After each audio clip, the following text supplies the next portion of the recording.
Hello, hello. Just letting people in.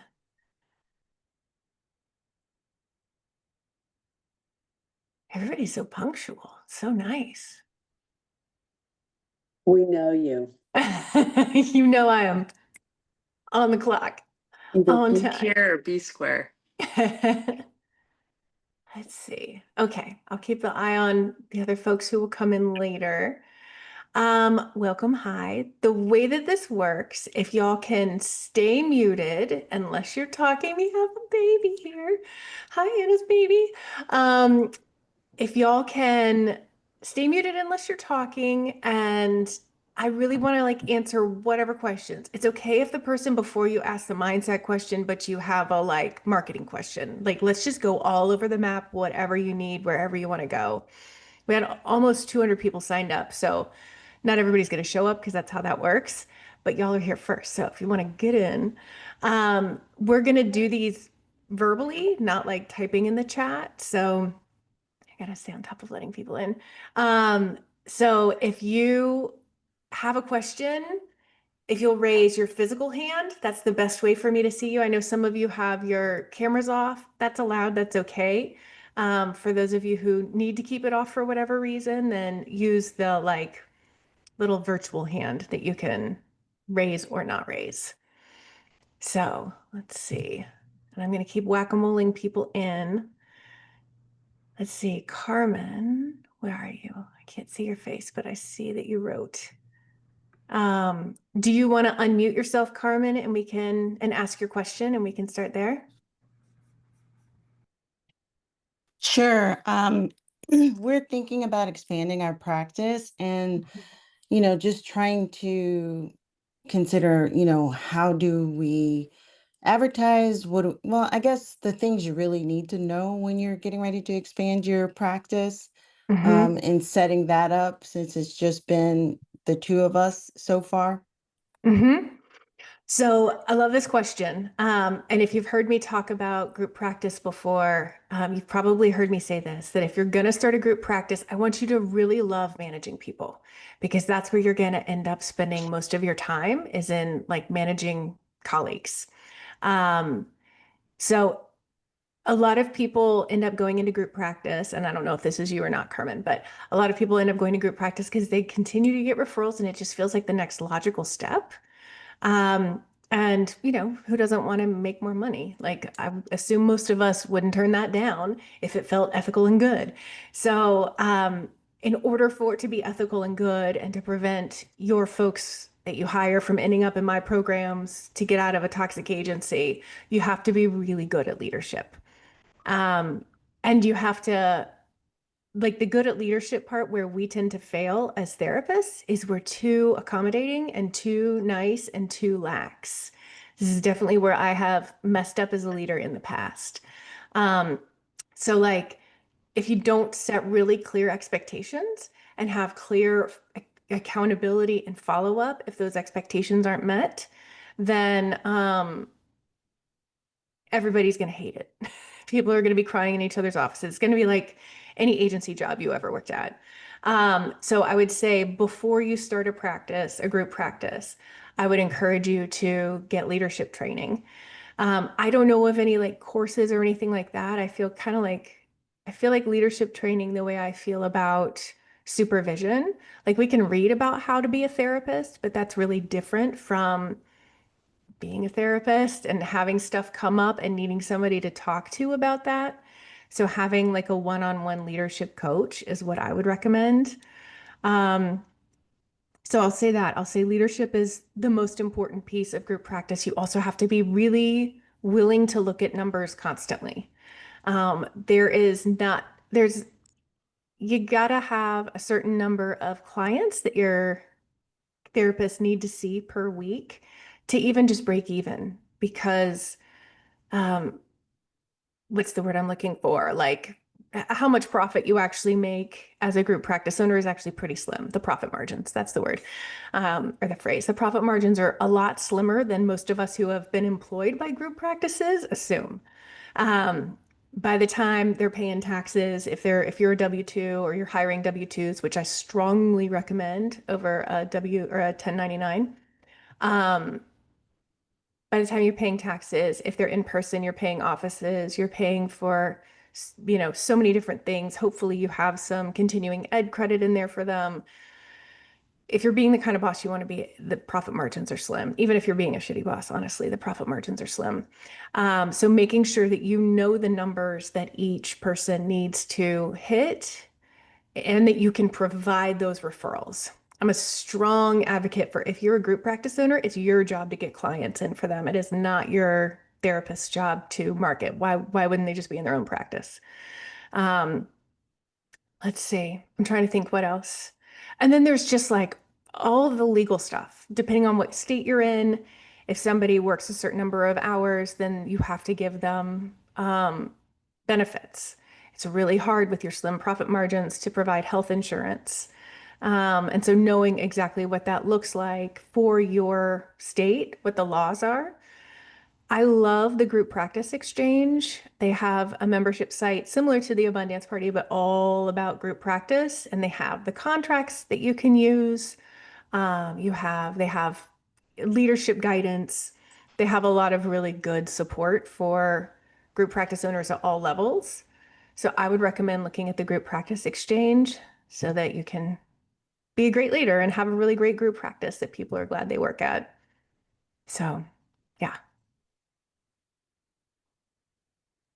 Who else? Can I just chime in just because Yes. the same question came up recently with some colleagues and just something that I personally didn't anticipate. People with different like types of licenses sometimes cannot work together or cannot like supervise different types of people. So if one person's an LCSW and someone else is an LMHC, there might be certain restrictions even around like marketing or like opening like an LLC. So just another thing to look into. That's a really good point, Natalie. Yeah, it's interesting. And that happens a lot with supervision. Like I know I was supervised by a psychologist at one of my jobs, and when we were looking at moving states, I those none of those would have counted. None of those hours would have counted for me as a social worker. So there's just all these weird, intricate little like I wish that we could all just have like set standards for our general professions that didn't like require so much research.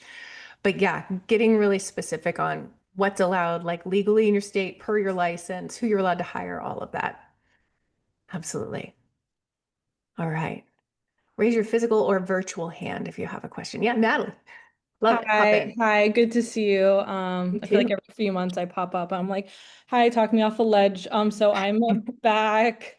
Um, yeah, I don't know if I need a pep talk or what my actual question is, but I just feel like I've been like grinding for months and months with very like little to show for it. So just Mhm. for the TLDR, I did like a 3 month like mentorship program, like I would say fall to early spring, or maybe it was mostly winter.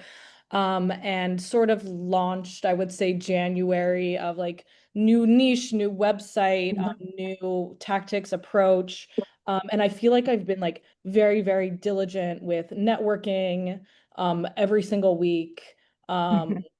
while also like I have a part-time job at a counseling center because I do need to pay bills. I do have a baby. I do have like very high costs, so I couldn't do like full private practice yet. My time's a little limited in that way.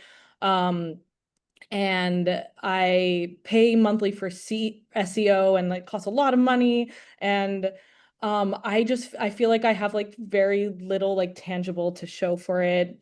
I got a couple of new clients since January, but for one reason or another, like most of them either were no shows or fell through the cracks or weren't a good fit. And I just feel frustrated and I'm just back and forth with like it's just the mindset, like reread the emails, like and sometimes your emails are like very much in my head of where I'm at, but after a while it just feels very taxing of just like Yeah. this is not really panning out. Like, what do I need to do differently? It's just very frustrating. And like, I thought by 6 months in, things would look very different. Mhm. So yeah. Yeah. I will say too, 2025 is a weird year for private practice. I've been in private practice for 20 years and helping people for over a decade. And it's a strange year. It's much slower for most people, even people who are established.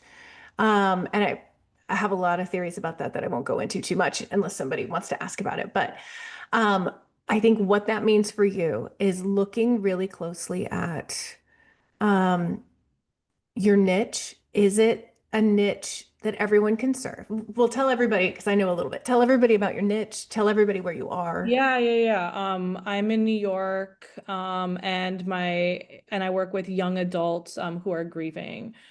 So yeah, more specifically like people in their 20s and 30s who've lost a loved one. Yeah. Yeah. So it's a niche that not everybody specializes in, right? Yeah. So a lot of people like me, if somebody came in for grief, I would be like, you need to see Natalie because I'm gonna cry.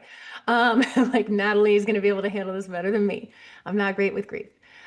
You're in a really big place, right? New York has a lot of therapists, which is a good thing because it also has a lot of people.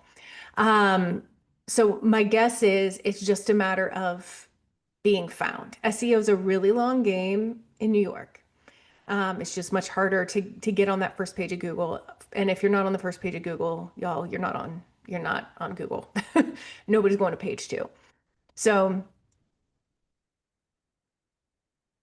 I can't remember if we've talked about public speaking before. Is that something you're interested or willing to do? I don't think we've talked about it. I am open. Yeah, I feel like if once I like develop something that I Hmm. feel good about, I'm open to presenting it at, doctor's practices or, yeah, I need to think more of where. Yeah, I'm open to that as long as I feel comfortable with what I've come up with. Hmm. I Yeah. think about like even like regional CE things for therapists, right? If I had the opportunity to learn and understand how grief is different for people in young adulthood, then I would learn that, and you would be the first person I thought of anytime somebody passed away with a young adult child. Um, and I guess I'm counting like the 30s as young adults. So those of you in your Yeah. 30s, enjoy it. Um, I think there's opportunity straight to clients as well, like you're talking about. I don't know that like a doctor's office would be that interested in a Okay. talk. Um, I know there's that dinner party. What is it called? Yeah, the dinner party. Yeah, I've Mhm. connected with someone there. Um, and I've attended their events myself. But there are also like a lot of different people there, and they're kind of like spread out all over the country. Um, Mhm. but yeah, they're great as well.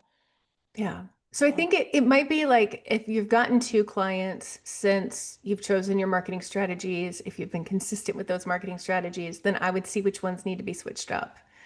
mhm. Right. Like if you're on Psychology Today, but you haven't gotten any clients from it and it's been 6 months, then it's probably time to stop paying for that and save yourself Yeah, 30 I'm bucks. I'm feeling that definitely. Yeah. Yeah. Yeah. Versus like if there are any online listings specific to grief or specific to your Hmm. modality, those Hmm. can usually have more kind of power because there aren't thousands and thousands of people in your state there. Hmm. Um, yeah. And I mean, we've got great hive mind. So those of you who have ideas, throw them in the chat for Natalie. I mean, with like hospice, they keep things in-house most of the time, right? Um, Yeah, I spoke with some of them. Sometimes they do like short-term treatment and refer out for longer term, but the short-term treatment is like completely free, so sometimes people don't want to pay private pay after that, or they don't need it anymore. Yeah, yeah. getting some ideas. Yeah. Um, yeah, I haven't looked into grief camps too much. That's a good idea. Universities, yes. I've contacted like every university, at least in the city and a little bit upstate. I found that my efforts of like, hey, can I be put on a referral list? It's just not enough. These are probably really long lists. Um, and I kind of realized that once summer was starting. So I think that's kind of like a fall plan of like, where can I like show up in person and like bring a dessert and make myself more known. Mhm. Yeah, I think too about like presenting to college counselors or college counseling centers. That's one way that I ended up getting a lot of clients here in Asheville when I moved here, is I presented on eating disorders to the counseling center. And even if there is a grief person in the counseling center, like they're on such wait lists most of the year. Mm. Like I mean, they just get so booked up so fast. And so to have like the grief person that they refer people to could be really helpful. Mhm. And I mean, in terms of like paying for therapy, I imagine like if I were the mom in the position where my partner passed and my kids needed therapy, like I would prioritize that over just about everything else to get them the kind of care they needed. If I could afford it, I would definitely pay out of pocket for it. Mhm. Um, yeah, Thank you. Thank you. There's a lot of good ideas in the chat. yeah. I love a hive mind, y'all. Thanks. Awesome. Thank you. And it's weird, like I just said, it's really weird in 2025. That does not mean it's not possible. So I don't want anybody Mhm. to hear it that way. I don't want you to hear it that way. You've been putting in a lot of work, and it's really hard to put in so much work and not see your efforts pay off. It's really hard to keep going. But I do believe like you're just in a tweaking phase. You just got to tweak what you're doing to see what works best, and you'll get there. I have zero doubt that you're going to get full. It's just taking a damn long time, and it's annoying and it's hard. Okay. So, Thank you. yeah, keep going. Thanks. Mhm. Who's next? Hi, I'd be happy to share. Let's hear Anne. Okay. I'm new here relatively. I'm really thrilled to be here. It's been really helpful. And I'm just working on marketing strategies. I feel pretty clear that I want to do talks out in the community, and I'm lining that up. Second, using online platforms. But third, I'm intrigued by warm letters, but I'm a little bit just kind of unclear of is it a one and done kind of situation? Because I do send out, I would say once a season, I send out an email to colleagues just saying, hey, this is what I've been up to, this is what's going on. Is that different from a warm letter? Do I do warm letters in addition to that? Do I stop that email because I'm doing warm letters? And if I do a warm letter, do I repeat it to the same people seasonally? Those are a lot of questions, but Yeah. yeah. Are your current emails yielding clients? Yes, I just started it, but I have gotten a client from the emails. Okay. So Yeah. I would count that as kind of like a warm letter for them. I might alter how you're writing it based on the model that Jane talks about in the training in the Abundance Party for warm Yep. letters. I know I'll get a warm letter from Jane like every quarter probably. So Okay. it's recurring based on the expert. And like I think if it wouldn't just be colleagues that you're sending it to, right? Like it could be anybody who is in contact with your ideal clients. And, Okay. I'm assuming we're very niche specific. So tell us about your niche. Yeah, so I'm a somatic psychotherapist, and I work with women who present with a physical issue, a physical symptom that they haven't gotten traction with in the traditional medical setting, like overactive bladder, digestive issues, vaginismus, vulvodynia, bruxism, things like Mm-hmm. that. Yeah. So I feel like there are so many different providers that you can connect with, but if you're Yeah, not already connected with them, then it's not a warm letter, it's a cold letter, right? right. And cold letters just go in the recycling. Okay.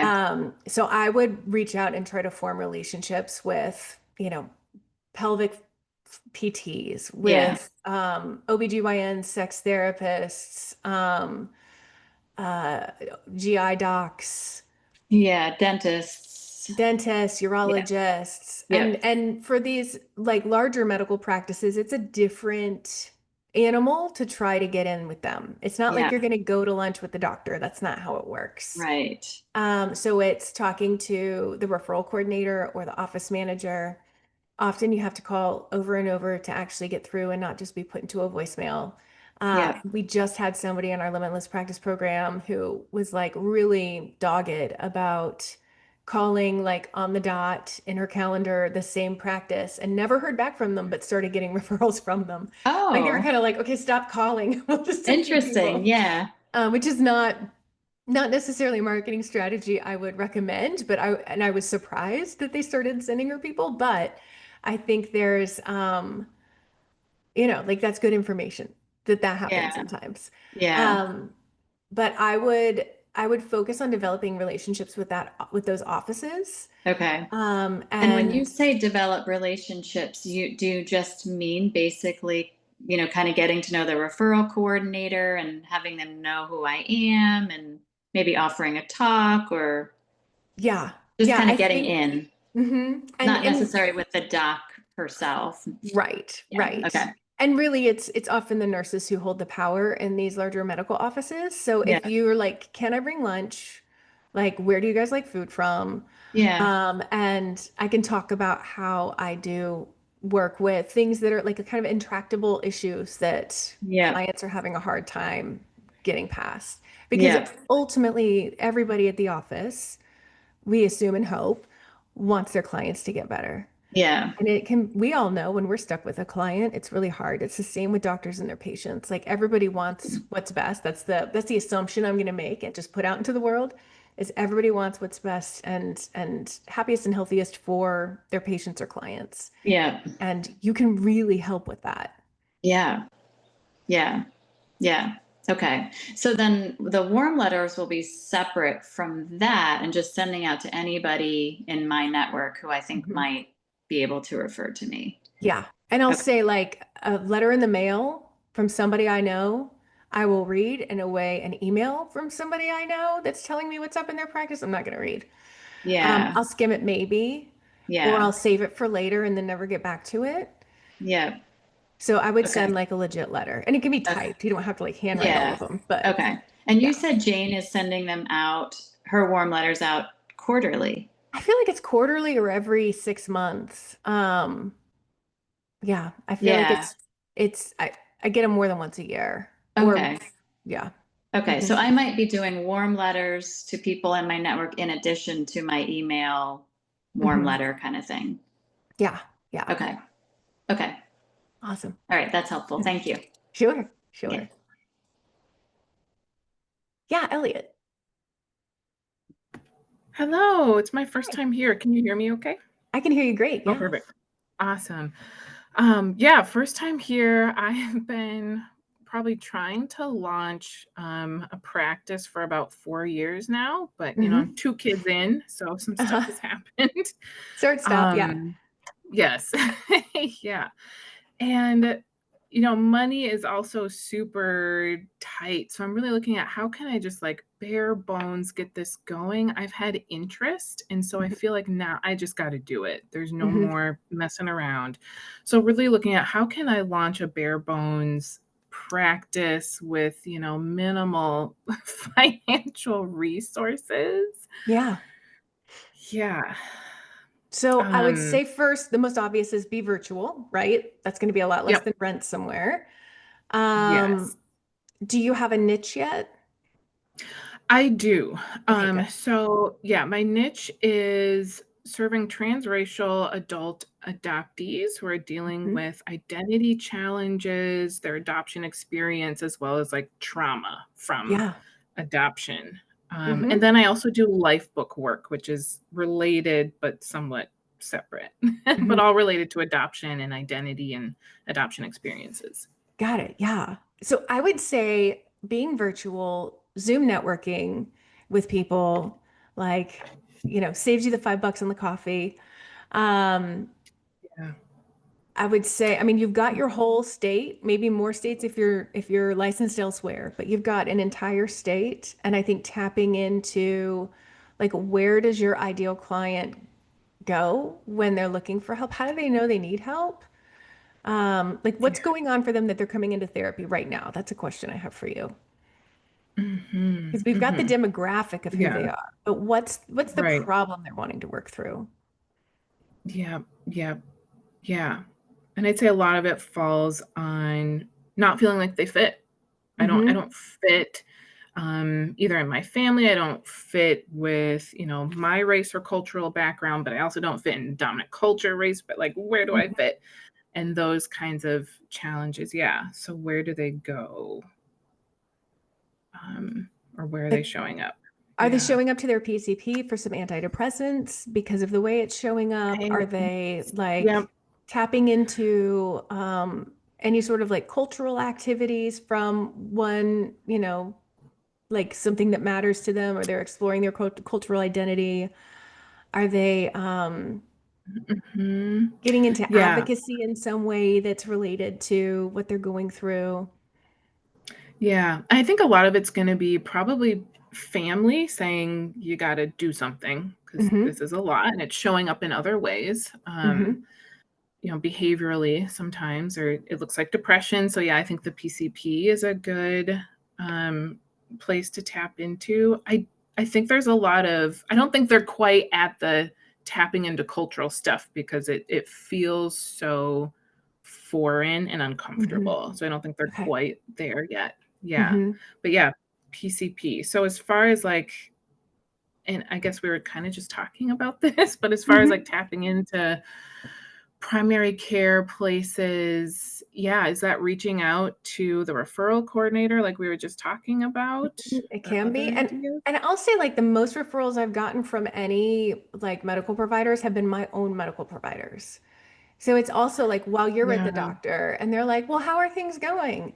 You can work in your practice there. You can be yeah, like, "Things are going really well. I've been working on my private practice where I work with this population.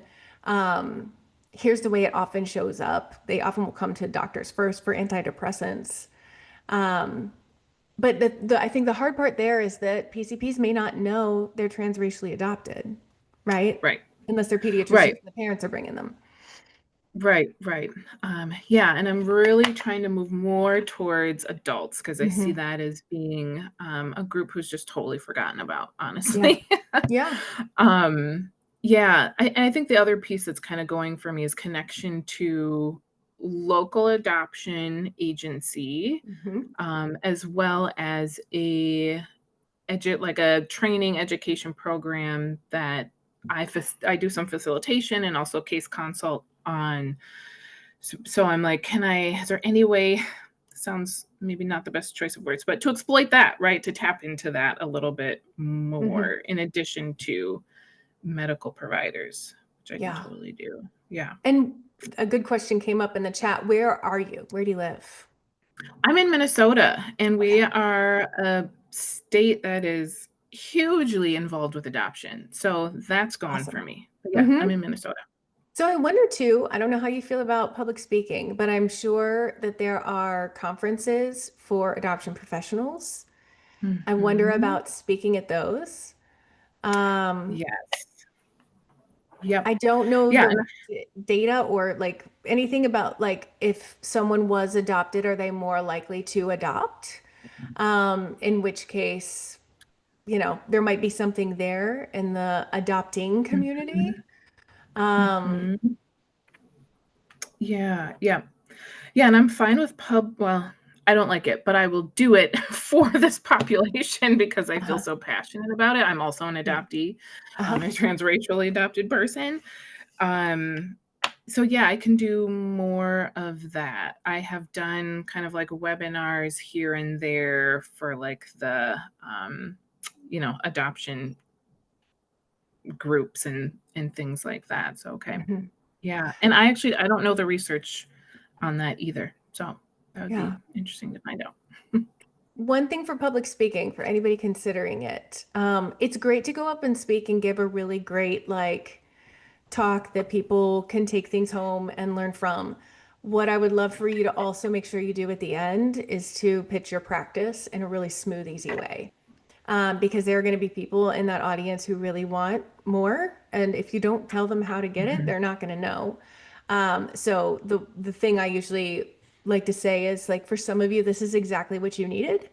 And I love that you can take some things home and start applying them. Others of you may want to go deeper. You may need some support in going deeper and integrating this into your life. Um, for those of you who are in that position, you have my information on this slide, or you have my information in the email or whatever. Please reach out, and I would really love to support you. Yeah. It's Yeah. not salesy, it's not cheesy, it's just like an opportunity for the people for whom it fits. Yes, absolutely. Thank you.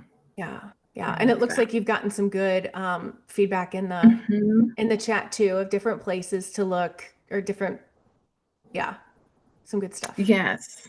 Awesome. Thank you. Yeah, I do work with PAC, Eileen, if you're familiar with that. So yeah, totally familiar with CASE. Thank you. Thank you very much. Yeah, absolutely. Who else? Yeah, Kimberly. We'll go Kimberly, then Brand. Brand, did you want to go? I didn't know if I didn't see. Okay. Hi, everybody. Hi, Allison. It's so good Hi. to see you and be with you. Yay. Well, okay, I'm trying to synthesize my question because I have so many, but I'll just start with I'm a somatic therapist, a licensed clinical social worker. I do somatic experiencing in IFS. I'm in Maryland. I have a virtual practice. I'm out of network. Um, I specialize in burnout prevention and recovery. Mhm. My niche is like busy women professionals who present with anxiety and like struggle with perfectionism. But they Mhm. all have childhood trauma or came from very dysfunctional family of origin dynamics. I am going through a transition where I'm really feeling called to do group work. And Mhm. I've been playing with like low cost offerings or even free offerings, somatic self-care. And I think I'm in a tweak phase and Mhm. I think I may be kind of really interested in working with healers and therapists. And I'm transitioning not only to wanting to do group work, but sort of like somatic coaching, or I'm calling it somatic self-care because I don't know what else to call it.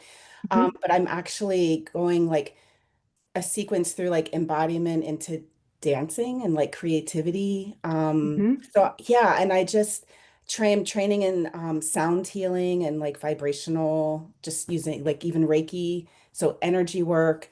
And I'm gearing up to launch a safe and sound protocol. I'm thinking to combine SE, IFS, safe and sound protocol. And I don't know what to do about like visibility. And I have noticed that referrals have dried up, and it does like sort of I go through like that panic phase. And then I'm like, wait a minute, but I'm actually not like my current marketing is occasional coffee chats with people I actually really like. Uh-huh. I go to the friends with. It's like easy. It's like, oh, I haven't talked to her in a while. Um, and I have a therapy done directory. That's it. Mhm. And also a trauma therapist network. I used to get a lot more referrals from therapy done, but I don't know if it changed since Jeff sold the directory. I still get some, but like all my ideal clients come from that like copy that I wrote. Um, Uh-huh.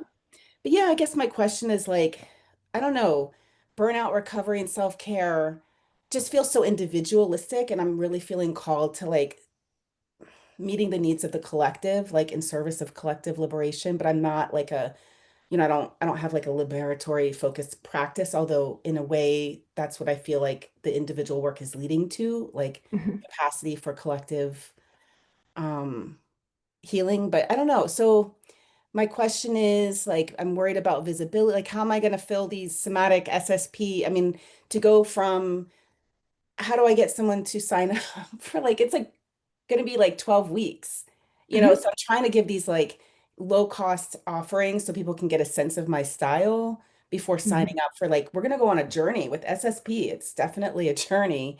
Um, any thoughts in terms of like visibility, tweaking, marketing strategy? And I'm so sorry if that was like very rambly. I need like 5 hours with you. I need No, I we're need your good. program. I need a lot out. But Yeah, I'm I've got really it excited because synthesized, I'm I think. Yeah.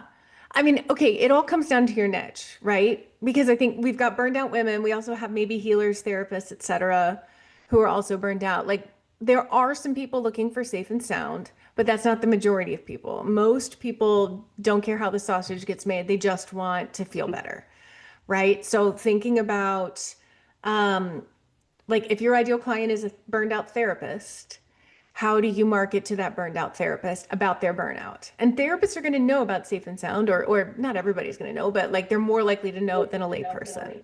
So it's thinking through what is it that your ideal clients want? What are they currently struggling with that is making life significantly harder for them? And speaking to that. And so we got to start there with the visibility conversation because Okay. otherwise, we can get really caught up in how do we explain safe and sound or how do we convince somebody that 12 weeks is worth it? Because probably most of us have clients who stay with us for longer than 12 weeks, no problem. That's probably not been an issue you've ever been like, man, no, everybody drops off at week 9, I right? have Like, clients that I've been working with for years, like six yeah, years, yeah, but that's also like anxiety provoking because they're getting, they're at a place where they're ready to probably, people aren't going to stay. The model isn't let's get people to stay. We want people to get better and move on. And with the way that the referral system is working, it's just not the same as it was. right. It's definitely not the same as it was. And we have to do more to be found than we used to. Which is not what anybody wants to hear. Like, I don't know many therapists who are like, sign me up for more marketing. Sounds great. But here we are. And it's not necessarily more work, it's just more thoughtful marketing. Okay. Like, it's not more hours marketing, it's just more thoughtful. Um, so you getting really clear on like which niche you want. Is it more generalized to women? Is it more specific to therapists or healers?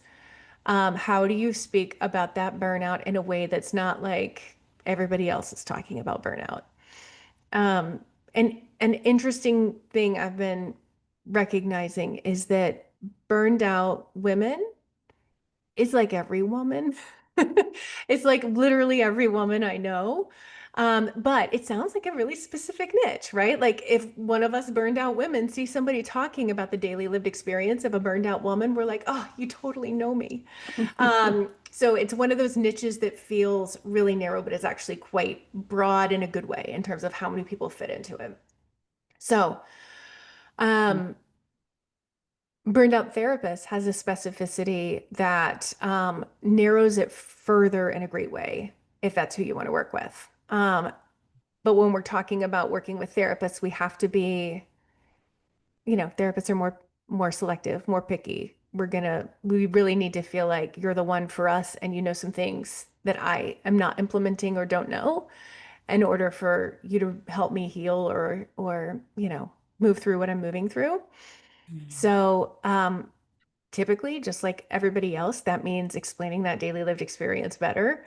And with therapists, you will talk more about how you work than you would a layperson niche.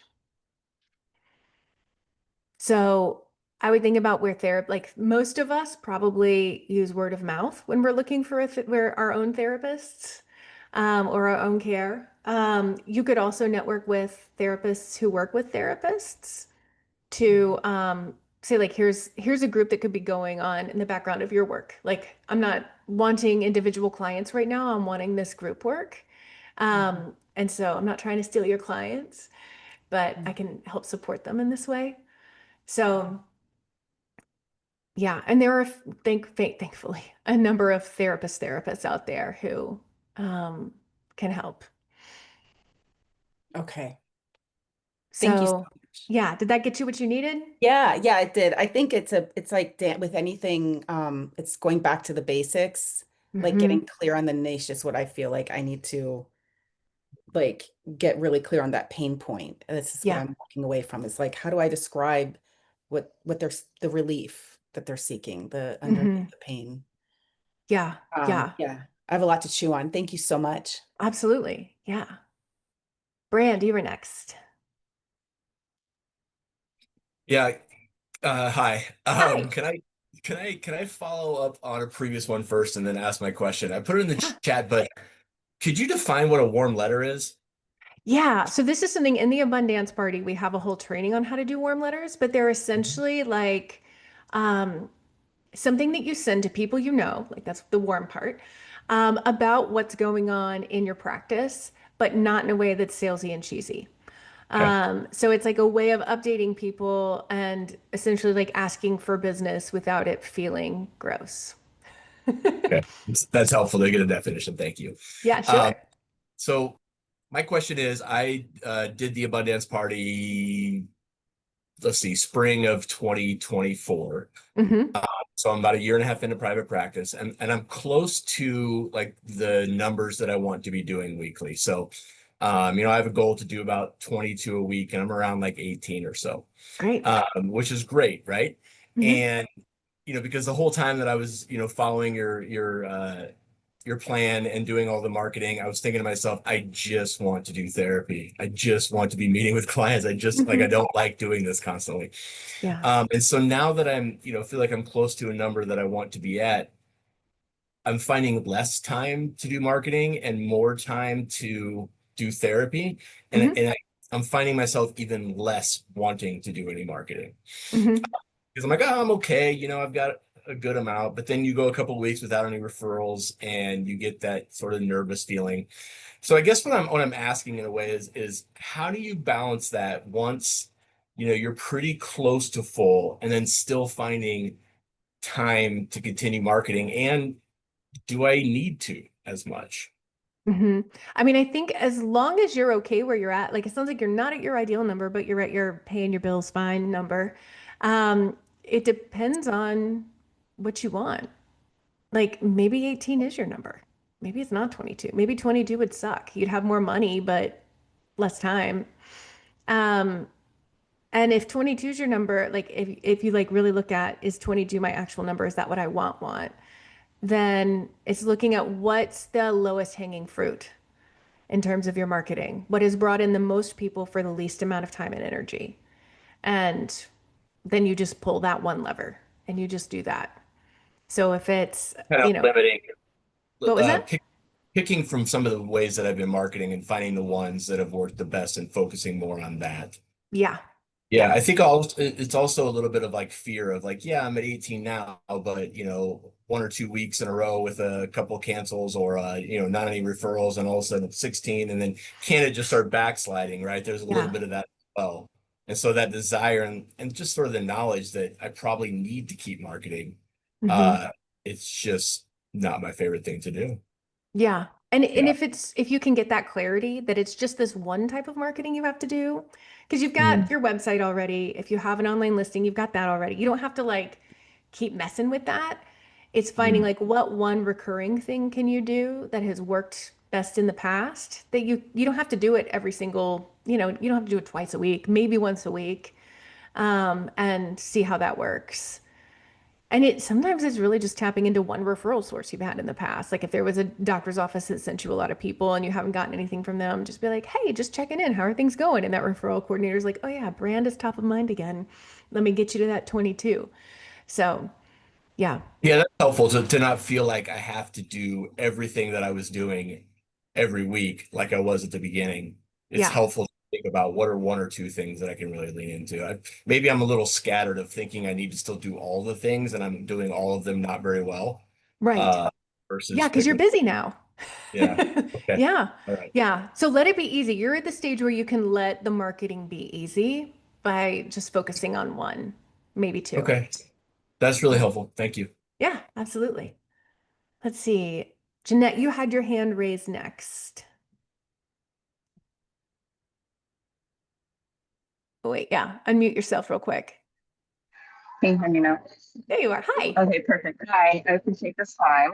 Hmm. Uh, so my question is, so I've recently completed a 4-week accelerated program that supports Black women entrepreneurs with applying for funding opportunities. So we're talking Hmm. about investors, grants, small business loans, etc. Hmm. The idea kind of hits on you have to spend money to make money. Not all the money that you spend has to be your own.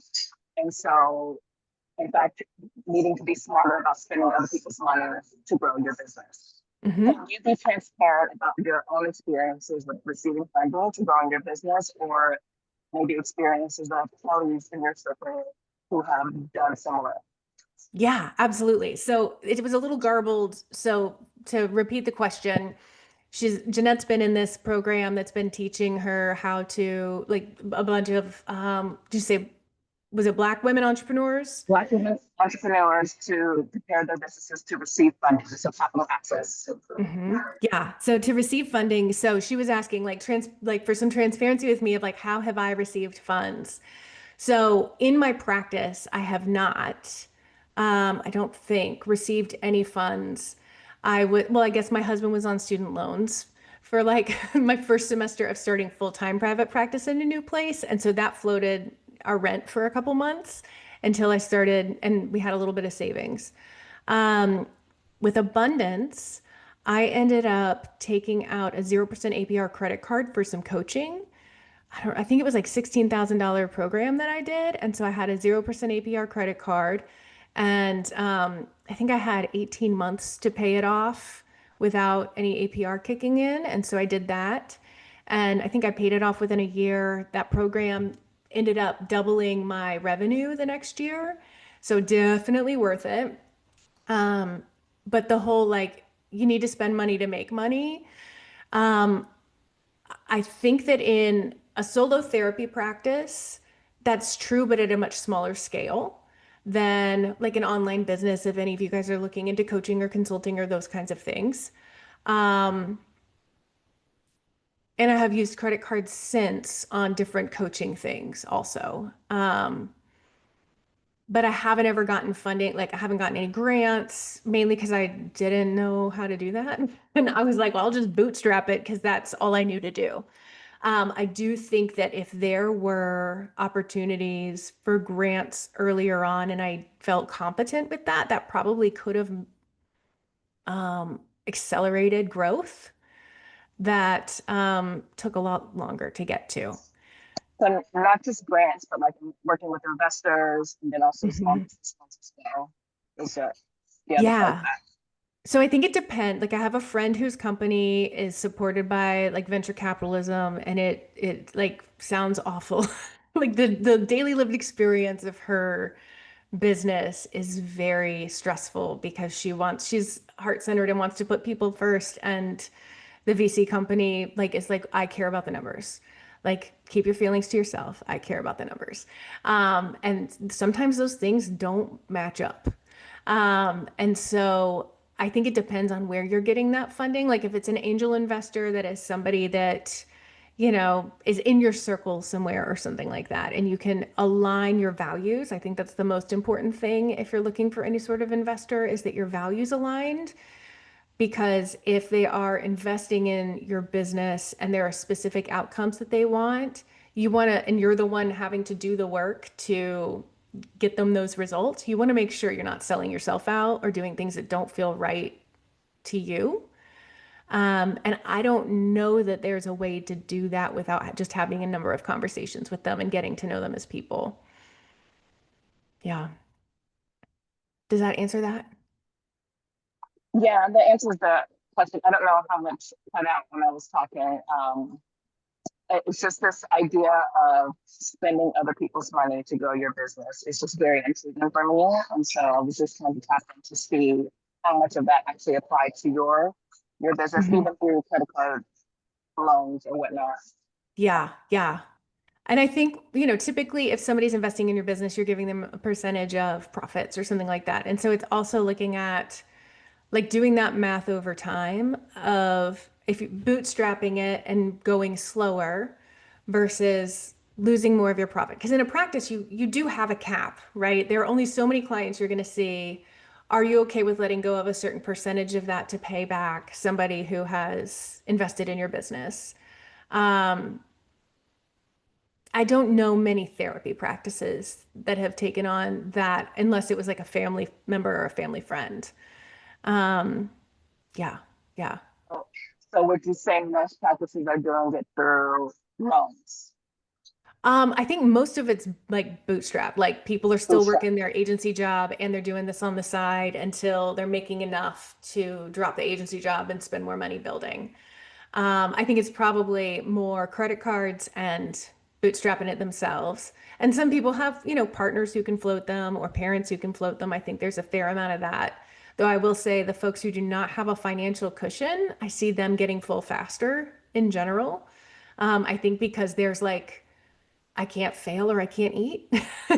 So there's just like a little extra push. I know that was definitely my circumstance. I knew that if I didn't start making money by the time our savings ran out, we were screwed. And so I hustled my butt off. Um, so yeah, awesome. Nora, you're next. Hi, Allison. Hi. So I have a virtual practice Uh-huh. in Massachusetts. Uh, this year I went off insurance, increased my rate. I'm currently working on my niche. Hmm. I know it's Daughters of Immigrants, but Okay. I want to niche down even more than that. I guess my question to you as someone who does this and sees all, you Hmm. have a wide scope. I wouldn't say I'm omnipotent, but yeah. You have a wide scope, and you mentioned earlier that 2025 is a weird year for private Yeah. practice. So I think I'm like feeling the fear, like the money fear, and I'm like, did I make the wrong decision? And so I think I guess I'm just here for like hope, or like I Yeah. would love to get more info from you, like um, from what you've seen, folks that are raising rates, getting off insurance. I know you said you have to market differently, Hmm. more thoughtfully.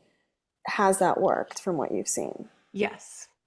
Yes. From what I've Okay. seen. So there were like in the heyday, which is like 2021, 2022, like you could do a half-ass job and fill your practice in like 3 or 4 months. If you, I would say a half-ass job knowing what you're doing, right? Like to Mm-hmm. not be as consistent or whatever.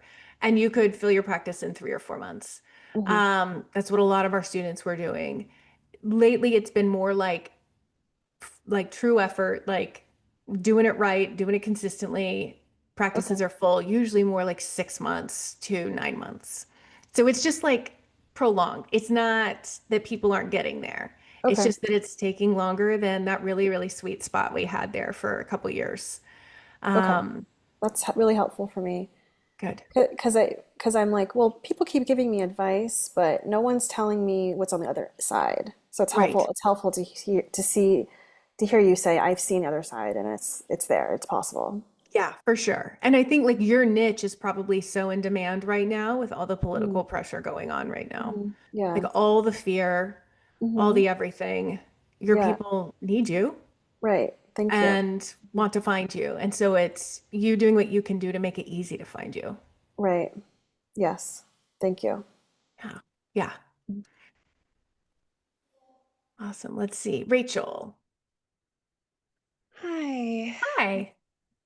So this is my first Ask Allison. I'm still relatively new, maybe about 2 months into the Abundance Party. Uh-huh. And I am stuck in marketing fundamentals one.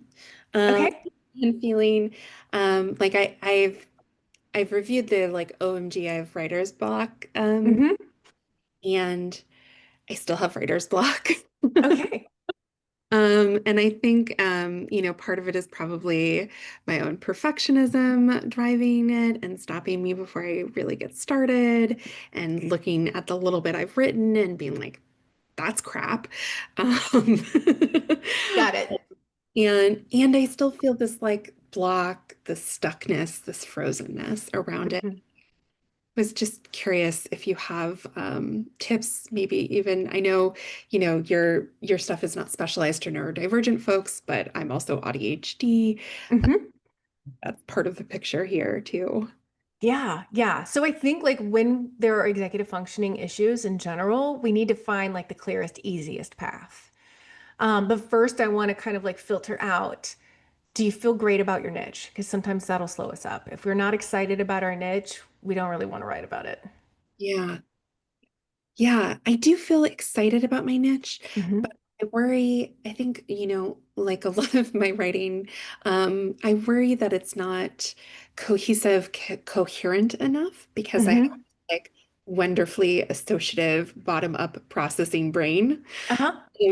So, what I have is I work with neurodivergent and LGBTQIA plus individuals, couples, and polycules to heal from trauma, accommodate and accept themselves, and create accessible, pleasurable, and joy-filled relationships. Yeah, that sounds great. As long as Okay. it excites you, it sounds great to me. It needs to sound great to you that that's who you want to spend, day in and day out working with. Yeah. And amazing. Okay, so we've got that filter handled. Um, the perfectionism thing, I would love to be able to just wipe off the face of the earth, but I'm there with you sometimes, like I'll get caught up in it.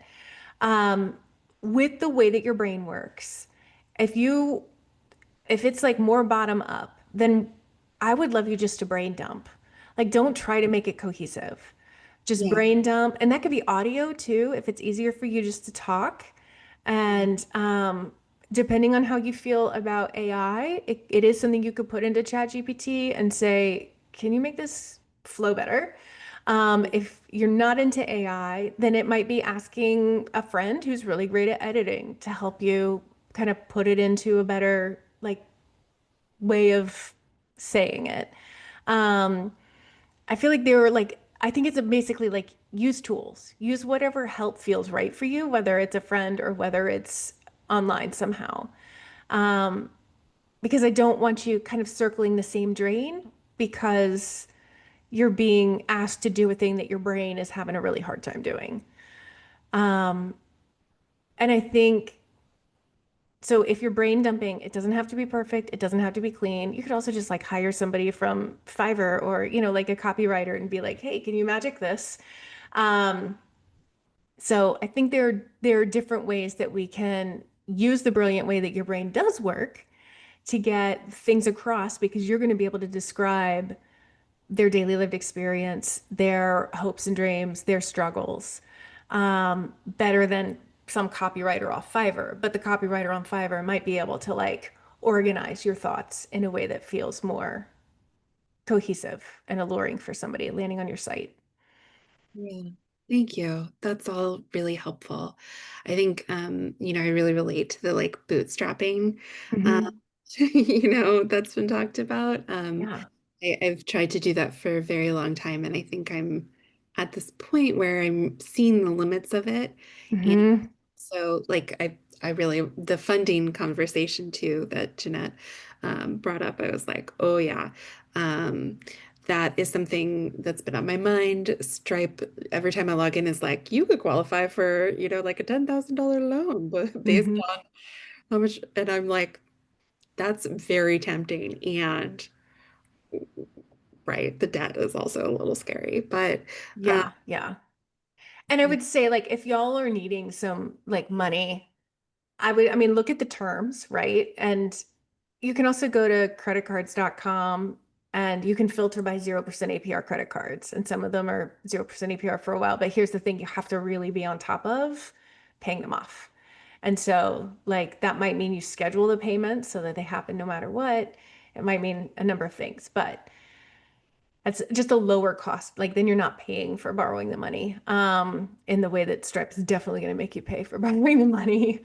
Um, yeah, but I mean, if it's a friend and maybe you're great at like deep cleaning a kitchen or something, and you could be like, hey, can I deep clean your kitchen while you make this make sense?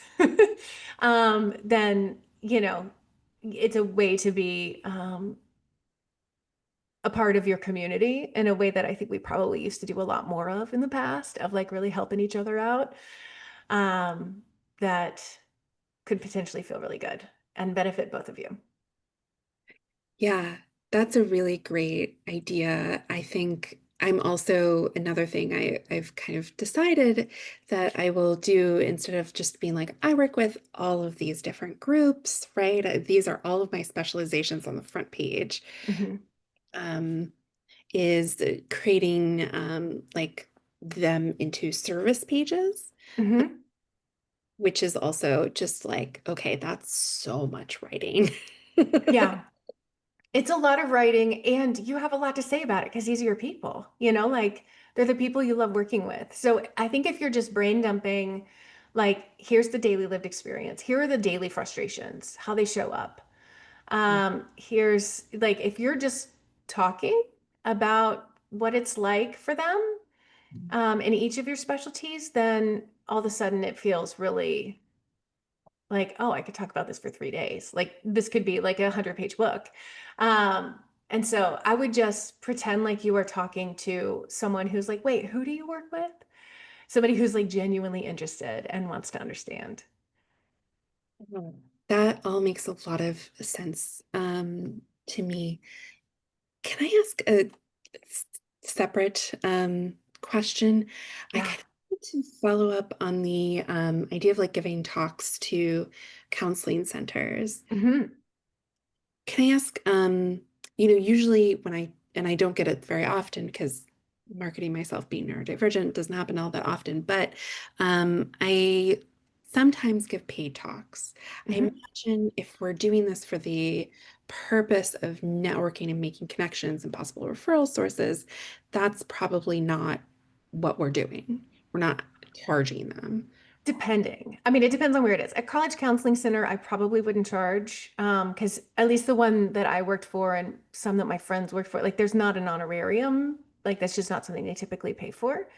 Um, but I think, yeah, it depends on the venue. For college counseling centers, I definitely wouldn't. And I would also make it like I wouldn't have it be like how to support your neurodivergent students, because a lot of them are like, we know how to do that. Find that like overlap of your niche that differentiates you from their staff members and pitch that. Okay. Yeah. Awesome. All right, y'all, I have to run. Thank you all for being here and your great questions. And hopefully we'll do this again soon. I'll talk to you later. You. Thank Bye. you.